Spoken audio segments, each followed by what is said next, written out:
मत्ती 13 अध्याय उसका 3 वचन से हम पढ़ रहे हैं। और कहाँ पे? ये चौथा वचन है। चौथे वचन में लिखा है कि बीज कहाँ पे गिरे? किनारे पे गिरे। और जब बीज किनारे पे गिरे, किनारे पे पक्षी लोग आए और इस बीज को खा करके चले गए। फिर दूसरी कहानी क्या बताती है आगे? कुछ बीज पथरीली भूमि पर गिरे, कुछ बीज पथरीली भूमि पे गिरे, जो उन्होंने बहुत मिट्टी ना मिली और गहरी मिट्टी ना मिलने के कारण वो जल्दी उग आए। ओके, बाइबल क्या बता रही है कि पथरीली भूमि पे गिरे और उन बीजों को मिट्टी नहीं मिली। मिट्टी नहीं मिलने के कारण जल्दी उग करके आ गए। और उसके बाद क्या हुआ? और सूरज निकलने पर वह जल गए। और जैसी सूरज निकला, मिट्टी नहीं मिली थी बराबर से, उनको पौष्टिकता नहीं मिली थी बराबर से, इसलिए जल करके राख हो गए। आगे? और जड़े ना पकड़ने से सूख गए। जड़ भी नहीं पकड़े थे, इसलिए जल्दी से सूख गए। फिर आगे? कुछ बीज झाड़ियों में गिरे, हाँ। और झाड़ियों ने बढ़कर उन्हें दबा डाला। और कुछ बीज जो है वो झाड़ियों पर गिरे। कहाँ गिरे? झाड़ियों पे गिरे। लेकिन झाड़ी बहुत सारी थी आजू बाजू में, तो वो बढ़ गई और ये उन झाड़ियों के बीच में दब करके मर गया। आगे? और कुछ बीज अच्छी भूमि पर गिरे और फल ले आए, कोई 100 गुना, कोई 60 गुना और कोई 30 गुना। ओके। और कुछ बीज अच्छी भूमि पे गिरे, और अच्छी भूमि पे गिरने के कारण बाइबल बता रही है कोई 100 गुना, कोई 60 गुना, कोई 30 गुना प्रतिफल को लेकर के आया है। ओके, अब यहाँ पे समझने वाली चीजें समझो। बाइबल बता रही है सबसे पहला जो है बीज गिरा, पक्षी आए उठा के ले गया। बीज जो है वचन को प्रदर्शित करता है। किसको? वचन को। और जो भूमि है ये आपको प्रदर्शित करती है। अब आप कौन सी भूमि हो उसको देखने की कोशिश करना। ठीक है? तो यहाँ पे वचन बता रहा है सबसे पहली भूमि ऐसी है कि वहां पर बीज जो है ऐसी भूमि पे गिरा जो किनारे वाली भूमि है। वहां पे बीज गिरा तो सही, लेकिन बाइबल बता रही है बीज के लिए कुछ पक्षी आए, उसको पकड़ा, उठाया और लेकर के चले गए। आप ध्यान कर लो था कौन सी भूमि हो। याली हो क्या?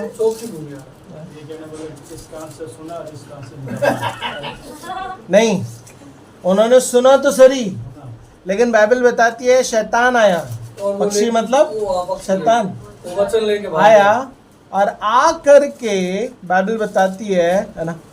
और बाइबल बताती है कि जैसे वो आया, आने के बाद बीज को मतलब वचन को उठाया और उठाकर लेकर के फुर, है ना, रह नहीं पाता नहीं आया और उठा के लेकर के चले गया। इसलिए हम बोलते भैया मेरे को तो याद ही नहीं है कारण क्या है? चुराने वाला चुरा कर लेकर चले गया। भूमि सोच रही है बीज कहाँ गया? बीज चुराने वाला लेकर के गया। ओके, दूसरी भूमि कैसी है? दूसरी भूमि ऐसी है कि कुछ बीज मार्ग के किनारे, नहीं ये वाला नहीं, पथरीली भूमि पे गिरे जहां उन्हें बहुत मिट्टी न मिली और गहरी मिट्टी न मिलने के कारण जल्दी उग गए और सूरज निकलने पर जल गए और जड़ न पकड़ने से सूख गए। दूसरे लोग वो हैं जिनके ऊपर बीज तो गिरे, सुना भी उन्होंने सुना और तुरंत में ना भैया आज से मैं ये कर लूंगा, भैया आज से मैं वो कर लूंगा, भैया आज से मैं ऐसा, भैया आज से मैं वैसा, भैया आज से मैं ये। भैया के उस टाइम समय में जैसे भैया ने बोला था भैया अभी तो झाड़ू सब मार लेंगे संडे को देखते हैं कौन मारेगा आ ही रहे संडे वाले टाइम से ही आ रहे है ना। अजीत भैया आए तो हम उनकी तरह तो उछल रहे थे, भैया अब मैं करूंगा, भैया अब मैं करूंगा, भैया अब मैं ऐसा, भैया अब मैं वैसा। लेकिन अभी देख लो महीना भर हो गया, अभी कंप्लेंट्स मिल रही है, भैया ये हो रहा है, भैया वचन नहीं रह रहा है, भैया संगति में समय पे नहीं आ पा रहा, भैया प्रार्थना नहीं हो रही है, भैया वचन नहीं हो रहा है। तब तो तुरंत में भैया मैं ये कर लूंगा, भैया मैं वो कर लूंगा, भैया मैं ऐसा, भैया मैं वैसा है ना। लेकिन बाइबल बता रही है जड़ न पकड़ने के कारण, क्या ना पकड़ने के? जड़। वचनों को सुना तो सही, लेकिन वचनों में जड़ नहीं पकड़ी। वचनों को अपने अंदर लिया तो सही, लेकिन वचनों को अपने जीवन में लागू नहीं किया। वचन को लिया तो सही, लेकिन जीवन में लागू नहीं किया। जड़ न पकड़ने के कारण सूरज आया। भैया धूप ज्यादा ना, पैदल चल करके कैसे आऊंगी? हाँ, है ना दीदी? ये भी डायलॉग अच्छा है। ये बात सही है भैया इतनी धूप है ना, काली हो जाऊंगी ना मैं। मेरे बच्चे काले हो जाएंगे ना, इससे शादी कौन करेगा मेरे बच्चों से? भैया बर्तन बाकी है ना अभी, मेरे कपड़े भी तो बाकी है भैया। 10 बजे कैसे आ जाऊं मैं? हैं भैया पापड़ क्या करूं मैं? 7 बजे तक आप आते हो, पापड़ ही नहीं होते मेरे, क्या करूं मैं? हाँ? और बाकी होगा क्या? भैया घर से निकल रहा हूँ, रुको अब भी निकल रहा हूँ मैं। हाँ भैया दीदी, भैया अब भी घर से निकल रहा हूँ। कितने बजे बुलाया था भैया? 7 बजे, शाम के 7 बजे क्या? हाँ हाँ भाई साहब, अब तो हम बहुत तैयार थे। भैया मैं प्रार्थना करूंगा, भैया मैं बाइबल पढ़ूंगा, भैया मैं आगे जाऊंगा, भैया मैं ये करूंगा वो करूंगा। और अभी महीने भर के बाद भैया कितना समय हो गया? 10:30 बजे संगति आ रहे हैं, 11:15 बजे संगति आ रहे हैं। आज तो भैया झाड़ू मैं मारूंगा।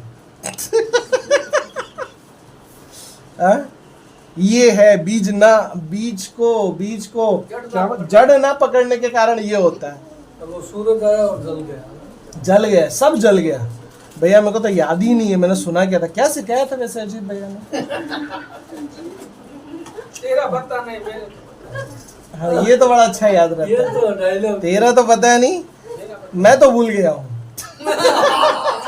ये डायलॉग सही है। मैं तो भूल गया हूँ। तेरा पता नहीं, मैं तो भूल गया हूँ। दूसरा ये है, अब देख लो इसमें से कौन आता है। हम सभी आते हैं लगभग। ओके, उसके बाद तीसरी भूमि कौन सी है? तीसरी भूमि के बारे में लिखा है कि कुछ झाड़ी में गिरे। कहाँ गिरे? झाड़ी में गिरे, और झाड़ियों ने बढ़कर उन्हें क्या किया? दबा दिया। झाड़ियों ने बढ़कर उनको क्या किया? दबा दिया। बढ़ना तो चाह रहे थे, लेकिन आजू बाजू कहाँ घूम रहे? घूम कहाँ रहे? झाड़ियों के बीच में घूम रहे, वातावरण संसार के लोगों के बीच में घूम रहे, संसार के वातावरण में रह रहे, संसार की बातों में ही घूमे पड़े, तो वो तो दबाएंगे ही। बाइबल बता रही है, क्या बता रही है? कि झाड़ियों ने आकर के उनको, क्योंकि बीज तो आपके अंदर पड़ गया, वचन तो आपको मिल गया, लेकिन वचन मिलने के बाद घूम कर रहे हैं झाड़ियों के बीच में। तीसरी बात, वचन तो लोगों के अंदर पड़ा, लेकिन वो कौन सी भूमि निकला? वो गया जंगली झाड़ियों के बीच में। कहाँ गया? इधर ध्यान दो सारे, कहाँ गया? जोर से बोलो, कहाँ गया? अब जंगली झाड़ियों के बीच में जाओगे तो झाड़ियां दबाएगी भाई साहब, है ना? अब तीसरी भूमि जो है वो झाड़ियों के बीच वाली निकली। अब फिर देख लो थे कौन से हो। पहले जो किनारे में पड़ी वो हो, जिसका शैतान वचन चुरा के ले गया, या दूसरी वो हो जो वचन के ऊपर जड़ नहीं पकड़ा वो हो, या फिर तीसरी वो हो जो कि जंगली झाड़ियों के बीच में घूम रहा है। अब चौथी वाली कौन सी है? चौथी वाली जो है वो ये है, पर कुछ अच्छी भूमि पे गिरे। कुछ वचन जो है अच्छी भूमि पे गिरे और फल लाए, कोई 100 गुना, कोई 60 गुना, कोई 30 गुना। कुछ वचन अच्छे लोगों के जीवन में पड़े, और वचन बता रहा है कि उन्होंने उसके ऊपर अमल किया। क्या किया? अमल किया। अमल करने की वजह से, है ना, अमल करने की वजह से उसके अंदर कोई 100 गुना, कोई 60 गुना और कोई 30 गुना रिजल्ट को लेकर के आया है। अब आप देखो आप कौन सी भूमि हो। पहले ही जो भूमि है वो रोड के किनारे वाली है, जहां से शैतान हमेशा वचन चुरा के लेकर के जाता है, हमेशा हमेशा। दूसरी भूमि वो है जो जड़ नहीं पकड़ी, और जैसी ऊपर सूरज निकला, तकलीफ आई, प्रॉब्लम आई, समस्या आई, जल गया, क्योंकि वचन में जड़ नहीं पकड़ा था। तीसरी वो भूमि है, वचन तो पकड़ा, जड़ तो पकड़ा, लेकिन बाइबल बता रही है जड़ पकड़ने के बाद कहाँ घूम रहा था? संसार में घूम रहा था। इसलिए संसार ने उसकी जड़ को दबा दिया, उस पेड़ को मसल दिया, उस पेड़ को खत्म कर दिया, पैरों से रौंद दिया। और चौथी वो था जो अच्छी भूमि पर पड़ा, जिन्होंने अपने जीवन में उसको लागू किया। किसी ने 10%, किसी ने 20, किसी ने 30, किसी ने 50, किसी ने 60, किसी ने 80, किसी ने 90 और किसी ने 100। वो रिजल्ट लेकर के 30%, 50%, 60%, 80%, 90%, 100%। क्या आप समझ रहे हो? रिजल्ट लेकर के आए, और जब रिजल्ट लेकर के आए वो रिजल्ट परमेश्वर देखना चाहते। आप कौन सी भूमि, आप कौन सी भूमि? अच्छी भूमि हो, 10 बजे तक के कपड़े धो रहे और अच्छी भूमि। वचन को जड़ पकड़ना जरूरी है। क्यों वचन को जड़ पकड़ना जरूरी है उसको देखेंगे। रोमियो की पत्री निकालना, उसका 7 अध्याय और उसका 22 वचन। तो क्योंकि मैं भीतरी मनुष्यत्व से तो परमेश्वर की व्यवस्था से हाँ बहुत प्रसन्न रहता हूँ, हाँ, परंतु मुझे अपने अंगों से दूसरे प्रकार की व्यवस्था दिखाई पड़ती है। ओके, यहाँ वचन बोल रहा है क्योंकि मैं भीतरी मनुष्यत्व से तो परमेश्वर की व्यवस्था से बहुत प्रसन्न रहता हूँ। सिर्फ प्रसन्न नहीं रहता हूँ, क्या रहता हूँ? बहुत प्रसन्न रहता हूँ। कैसा रहता हूँ? बहुत तो इधर सुनो ना, कहाँ से? मेरा भीतरी मनुष्यत्व। भीतरी मनुष्यत्व क्या होता है? आत्मा। बाइबल बता रही है आपके और मेरे अंदर 2 प्रकार की आत्मा है। कितने प्रकार की? अच्छी बुरी। नहीं, अच्छी बुरी नहीं। कितने प्रकार की? 2 प्रकार की। एक आत्मा वो है जिसके द्वारा आप जिंदा हो। एक आत्मा वो है जिसके द्वारा आप जिंदा हो। दूसरी आत्मा वो है जिसको आप और मैं पवित्र आत्मा बोलते हैं। दूसरी आत्मा वो है जिसको आप और मैं पवित्र आत्मा बोलते हैं। और ये पवित्र आत्मा के बारे में आपका भीतरी मनुष्यत्व,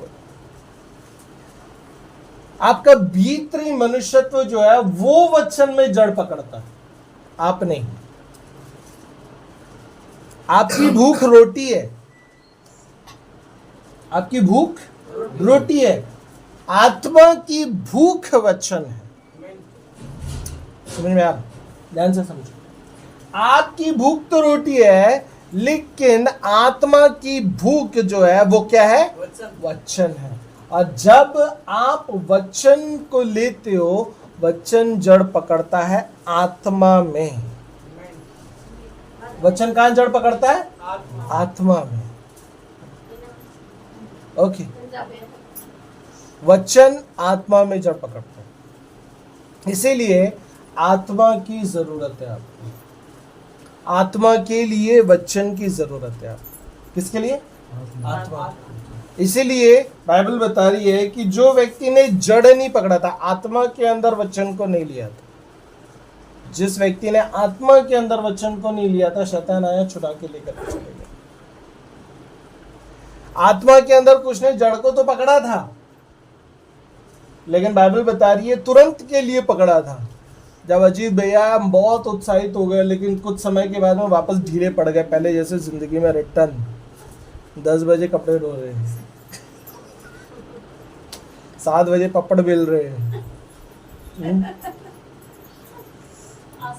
संगति में भैया मैं पैदल आऊं कौन नहीं। जब अजीत भी आए थे, भैया मैं तो 9:45 बजे है, भैया मैं तो 9:30 बजे ही आ जाऊंगा भैया। आधे से खड़े होते हैं, दो है ना। बोल रहे हैं मैं 9 बजे आ जाऊंगा।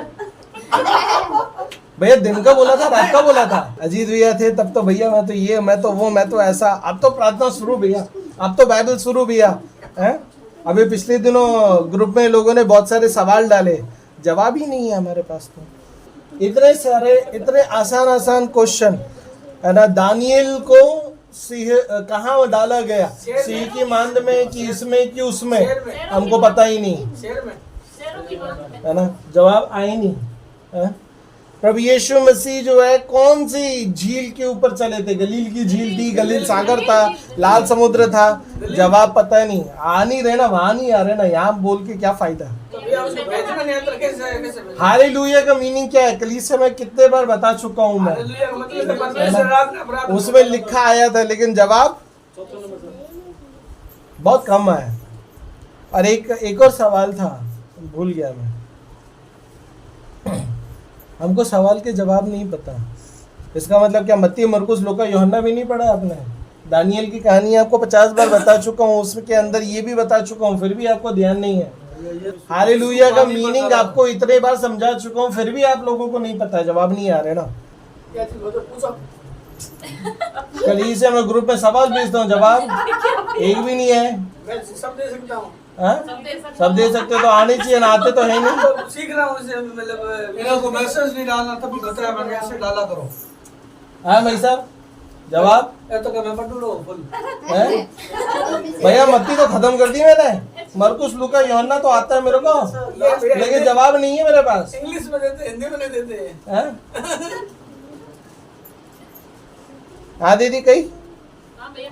जवाब, सवालों के जवाब ग्रुप में आने चाहिए, इसलिए डाले जाते हैं।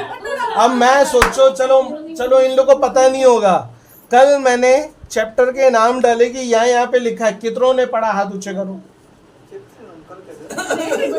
इन सवालों के जवाब इस अध्याय के अंदर लिखे हैं, मैंने वो भेजा था। बताओ कितनों ने पढ़ा? एक ने भी नहीं पढ़ा, एक ने भी नहीं पढ़ा।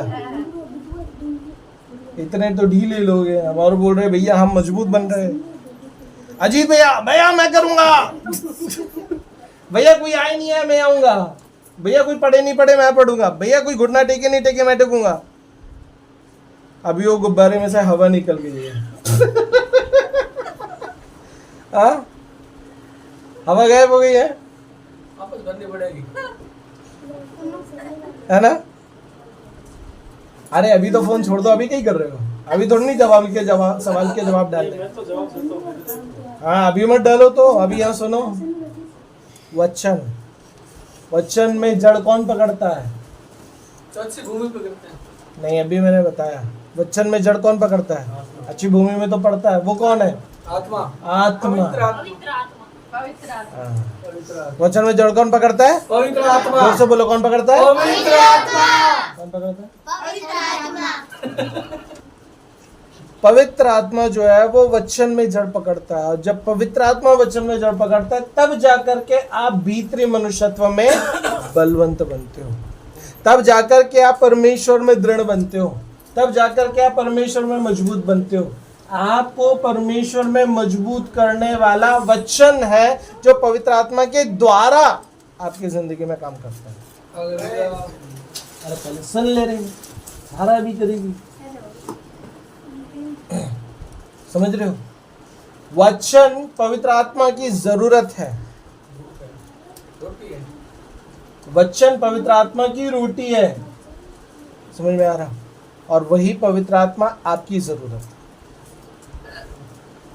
वचन आत्मा की भूख है और आत्मा आपकी भूख है, समझ में आ रहा? इसलिए वचन जरूरी है।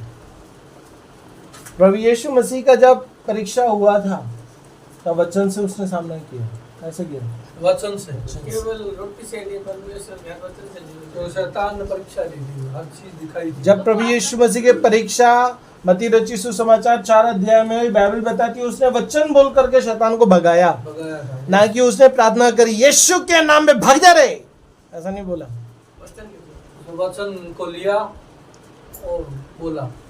उसने ये नहीं बोला तू जानते नहीं मेरे को मैं कौन हूँ, जगत का धार का। उसने ये नहीं बोला मैं परमेश्वर हूँ, ये नहीं बोला मैं स्वर्ग से उतर के आया हूँ, ये नहीं बोला मेरे पास इतनी असीम ताकत है मैंने तेरे को बनाया हूँ। उसने उसको बनाया, नॉर्मल तरीके से लिया था। उसने उसको स्वर्गदूत बनाया था, लेकिन उसने उसको नहीं बोला तू नहीं जानता मैं कौन हूँ, हाँ। मेरी परीक्षा करने आया तू है, मेरे को सिखा रहा तू, जानता नहीं है कौन हूँ मैं, ऐसा नहीं बोला उसने।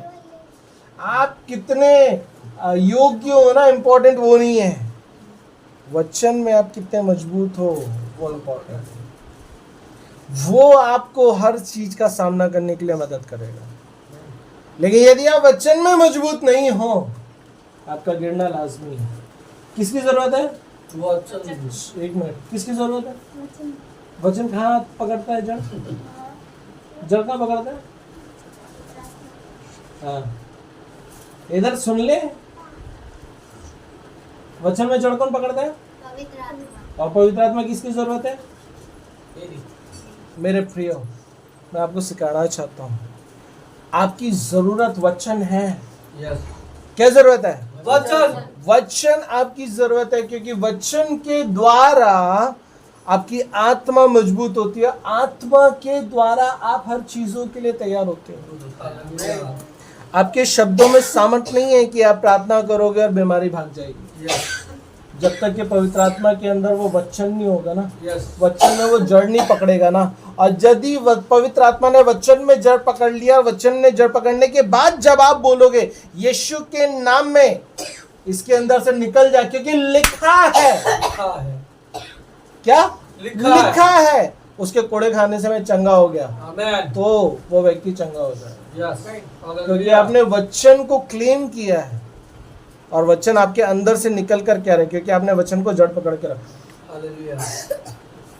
जब आप पाप करने के लिए कहीं जा रहे हो और वचन आपके अंदर है, वचन आपको बोलेगा ये मत कर, ये मत कर। सही है भैया।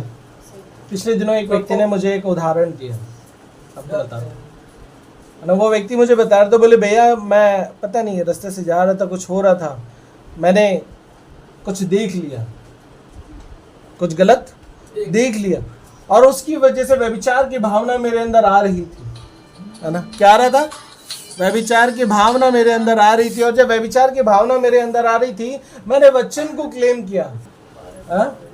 वचन उन्होंने क्या क्लेम किया?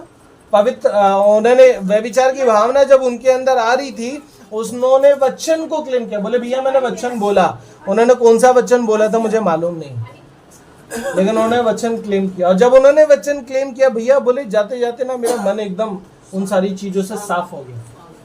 दुष्ट आत्मा काम करने की कोशिश कर रही थी, व्यभिचार की भावना को मेरे अंदर करने की कोशिश कर रही थी, और जैसे मैंने वचनों को क्लेम किया, बोले भैया वो भाग गया।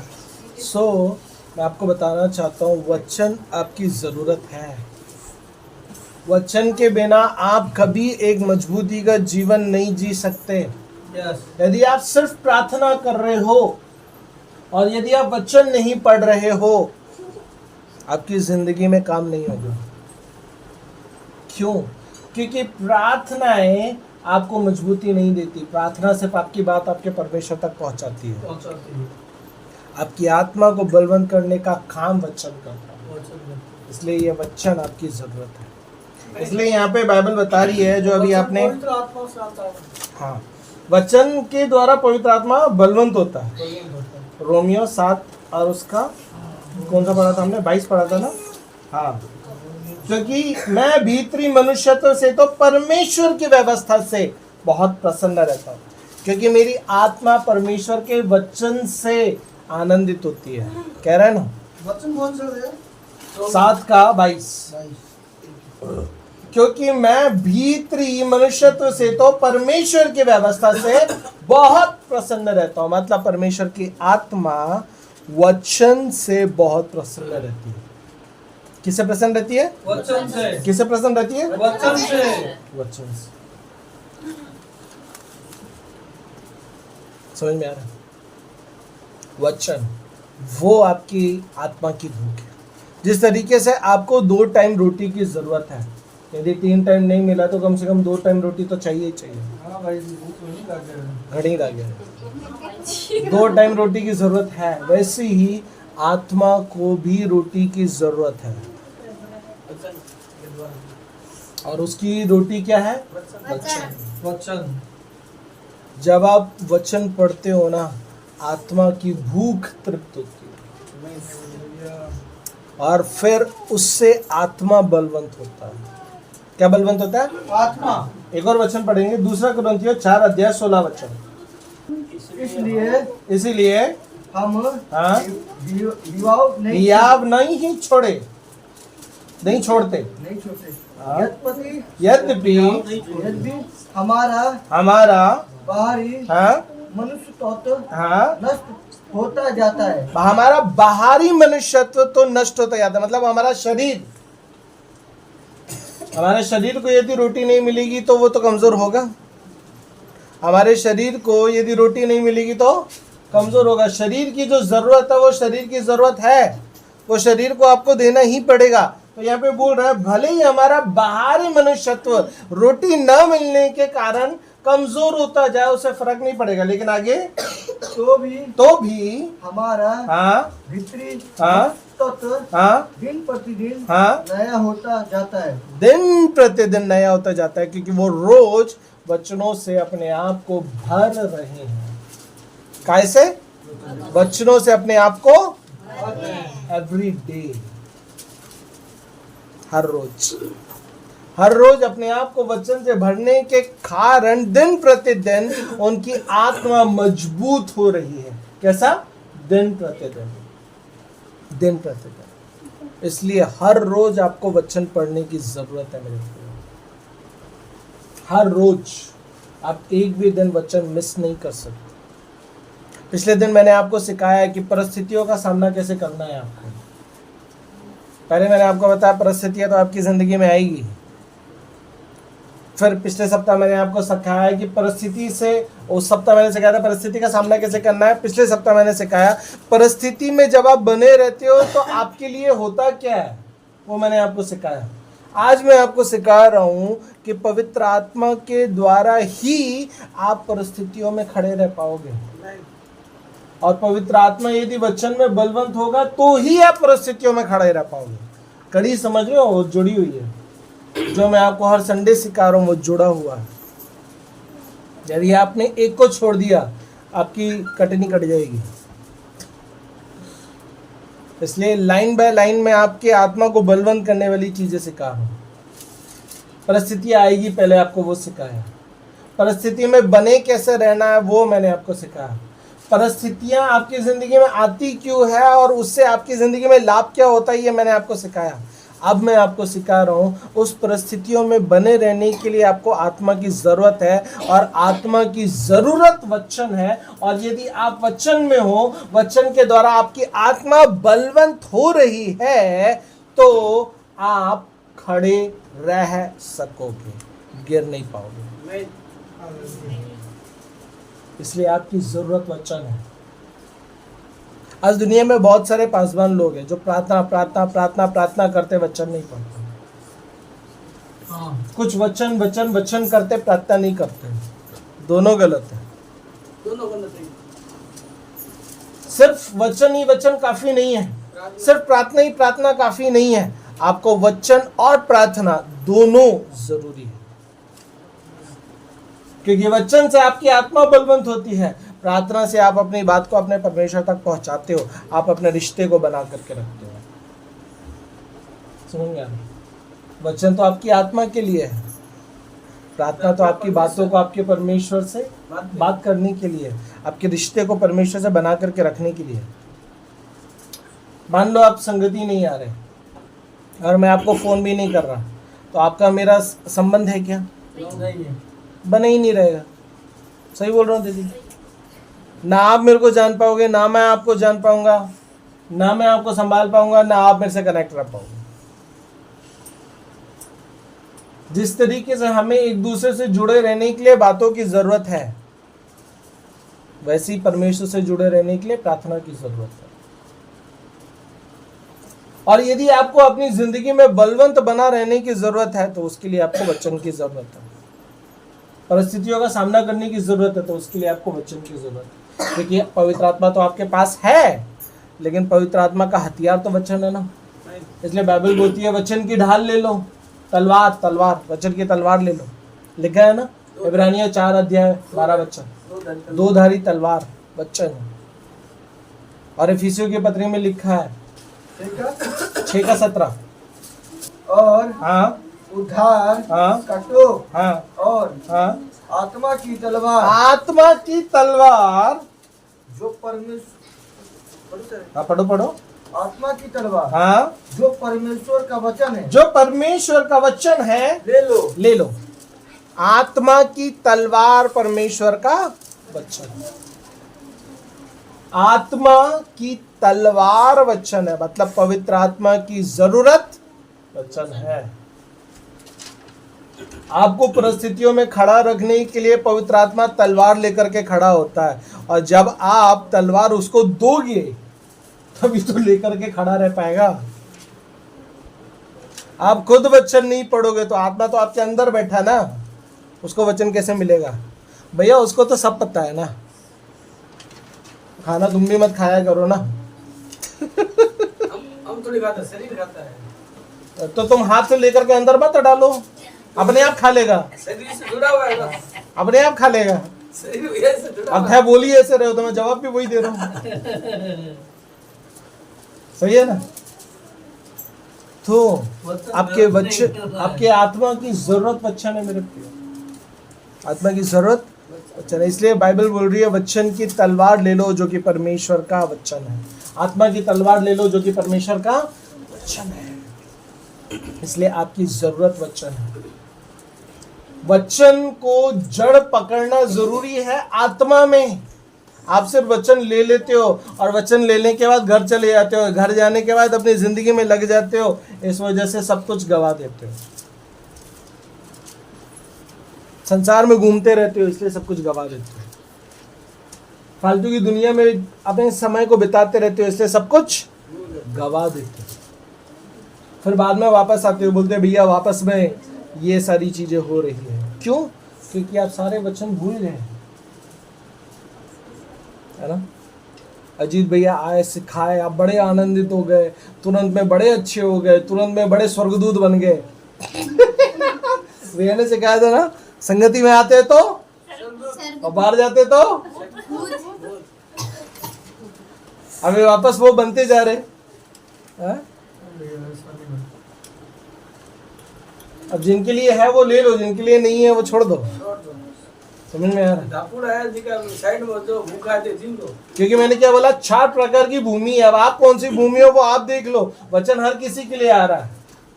समझ में आ रहा है? आप कौन सी कैटेगरी में हो वो देख लो। सबके लिए आ रहा है। आप सबकी जरूरत है वचन।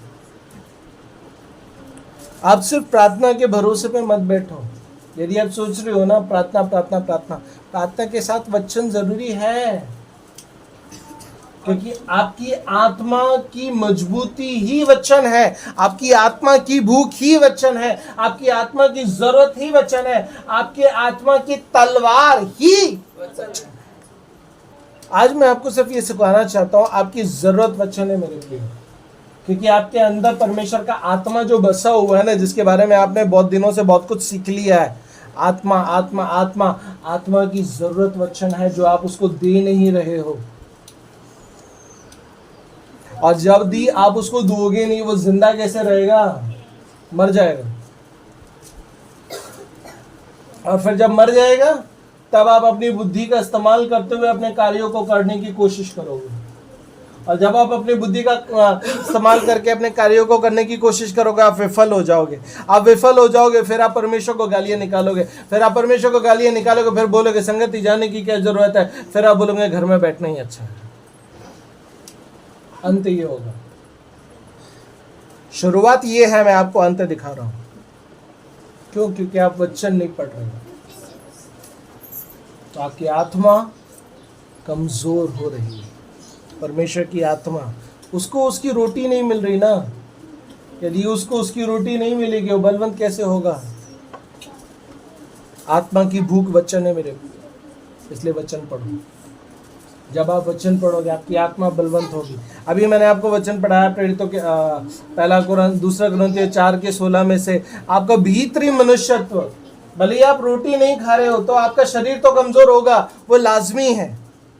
लेकिन पौलुस बोल रहा है मेरा शरीर तो कमजोर हो रहा है रोटी प्रॉपर ना खाने की वजह से, लेकिन मेरी आत्मा बलवंत है, क्योंकि मैं दिन प्रतिदिन जो उसकी जरूरत है उसको दे रहा हूं। मैं आपको भी प्रोत्साहित करना चाहता हूं, दिन प्रतिदिन वचनों को पढ़ो। मेरे प्रियो, मैं आपको ये बताना चाहता हूं, आत्मा की भूख वचन है। वचन को पकड़ो, वचन को लो और वचन को पढ़ो, और वचन से आपका आत्मा बलवंत बनेगा। जब आपका आत्मा बलवंत बनेगा तो जो पिछले दिनों मैंने परिस्थितियों के बारे में सिखाया है, आप उनका सामना इजीली कर पाओगे। आप आत्मा में बलवंत बन जाओगे, आप मजबूत हो जाओगे। तो जब आप मजबूत हो जाओगे, आप दूसरों को मजबूत कर पाओगे। समझ में आया? यदि मैं मजबूत हूँ आत्मा में, वचन में, परिस्थितियों में, परमेश्वर में, तो मुझे देख करके कोई और बलवंत बनता है। मुझे देख करके कोई और बलवंत बनता है। मेरी मजबूती का आधार सिर्फ मेरा ही नहीं, दूसरों का भी है। मैं बलवंत हूं, मुझे देख करके दूसरे भी आशीषित होते हैं। उसको मुझे देख करके कुछ सीखने को मिलता है कि हाँ यार, ये व्यक्ति तो, उसको एक यकीन है कि ये व्यक्ति कभी कुछ गलत नहीं करेगा। क्यों? क्योंकि इसको इंसान का तो डर नहीं है, परमेश्वर का डर जरूर है। इंसान देख ले फर्क नहीं पड़ेगा इसको, लेकिन परमेश्वर देखेगा बड़ा फर्क पड़ेगा, क्योंकि इसको उसका डर बराबर है। तो उसको एक चीज पता है, इसके अंदर परमेश्वर का भय है, तो उसके लिए एक एग्जाम्पल तो है। वैसे ही आप भी किसी न किसी के लिए एग्जाम्पल हो, अपने परिवार के लिए, अपने रिश्तेदार के लिए, अपने लोगों के लिए, किसी न किसी के लिए। कोई तो आपको देख रहा है, कोई तो आपके उदाहरण को ले रहा है, और आपके उदाहरण को ले करके वो व्यक्ति हो सकता है आज नहीं तो कल परमेश्वर के पास आए, आज नहीं तो कल परमेश्वर के पास आए। इसलिए आज आपको सिर्फ यही सिखाना चाहता हूँ, अपने आप को परमेश्वर में मजबूत करो सारी बातों के लिए। सो आज मैं आपको सिर्फ ये सिखाना चाहता हूँ, वचन में मजबूत बनो, और वो चौथी प्रकार की जो भूमि है ना, वो बनो। अच्छी भूमि, वो वाली भूमि मत बनो जो सड़क के किनारे वाली थी, जिसमें से शैतान वचन चुरा के ले गया। वो वाली भी मत बनो जो अजीत भैया के बाद आने वाली बनी, भैया मैं, भैया मैं, भैया मैं, और बाद में जैसी ऊपर से आग बरसी, भैया जल रहा हूं मैं, तो वचन नहीं पकड़ा तूने। दूसरी वाली भूमि भी मत बनो कि जड़ ना पकड़ने के कारण जब परिस्थिति आती है वो जल के राख हो जाती है। तीसरा, वो भूमि भी मत बनो जो वचन तो पकड़ लिया, वचन तो अपने अंदर ले लिया, लेकिन घूम गलत जगह पे रहा है। जहां तू घूम रहा है बेटा, वो तेरे को दबा देगा, पर वो जगह, वो लोग, वो जीवन तेरे को दबा देगा, तेरे अंदर से परमेश्वर को खत्म कर देगा। वहां पे मत घूम, समझ में आ? लेकिन चौथी वाली भूमि बनो जहां पे वचन पड़ता है 100 गुना, 60 गुना, 30 गुना प्रतिफल को लेकर के आता है। अब वो भूमि बनो, क्योंकि परमेश्वर वो भूमि चाहता है। और वो भूमि कैसे बनोगे? वचन पढ़ने की वजह से। क्योंकि जब आप वचन पढ़ोगे, आप आत्मा में बलवंत बनोगे। जब आप आत्मा में बलवंत बनोगे, आप दूसरों के लिए और अपने लिए एक परमेश्वर के लिए उन्नति का कारण बनने पाओगे। आमीन। इसलिए अपनी उन्नति के लिए वचन पढ़ो, दूसरों के लिए उदाहरण के लिए वचन पढ़ो, अपने आप को परमेश्वर में मजबूत करने के लिए वचन पढ़ो, अपनी आत्मा को बलवंत करने के लिए वचन पढ़ो, अपने आप को और दृढ़ करने के लिए क्या करो? वचन पढ़ो। आमीन। समझ में आया? वचन आपकी कितनी जरूरत है। आपकी जरूरत वचन है, आत्मा की जरूरत वचन है। इसलिए डेली वचन पढ़ो। क्या करो? डेली वचन पढ़ो, और वचन पढ़ने के द्वारा आत्मा में बलवंत बनो। आमीन। इस वचन के द्वारा प्रभु आपको आशीष करे। आइए प्रार्थना में जाएंगे।